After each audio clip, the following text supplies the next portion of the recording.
Good news, I imagine. Back on track. Train ticket offices. The plans to close nearly every train ticket office in England have been scrapped after another government U-turn. Transport Secretary Mark Harper has confirmed proposals from rail firms to close there's quite a few figures coming, so 900 of the 1,007 offices across the country will now not proceed. Passenger bodies ran a consultation on the proposals. More than 750,000 people responded.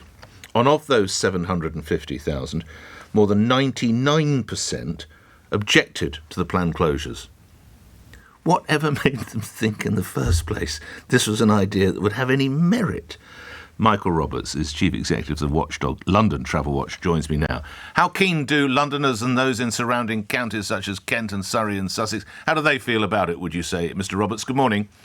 Good morning to you. I think they think the news is good news. They were among the 99% of people who said, no, we don't think these ideas are good ideas. By the way, in London, I should say that we're part of that national set of numbers that you just quoted, Nick.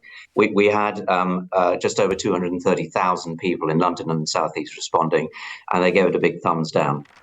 The rail operators, of course, are not that happy. They need to look for savings. How valid is the case they're making? Well, I guess in principle, you kind of get the idea that if you close a ticket office, you make some changes to staffing, that you're going to save some money.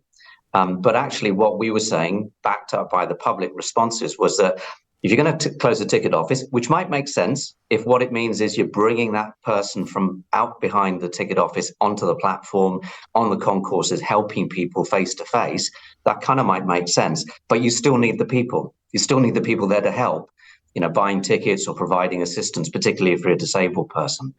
And then you start asking yourself the question, do the numbers add up? And actually, one of the key tests under the government's own rules for these things is that the operators have to show that the plans make sense in terms of cost effectiveness. And when we said, show us your evidence, show us your working, show us that the benefits are greater than the costs, not a single one of them came back with evidence that I could, with confidence, say, yeah, that works.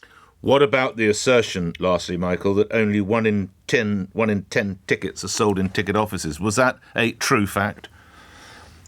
So it's a general number and it covers the whole country. Obviously, there's some colour in that. So on Southeastern services, for example, they said, look, on the 40 stations where they were saying, let's close the ticket offices, those stations are selling 50 or less tickets a day, which is very, very few. But in other cases, and if I think about some of our bigger stations, places like Paddington, like Slough, the proportions are much, much different. And actually, the ticket office is still an important part of the experience as a passenger when you go to buy a ticket.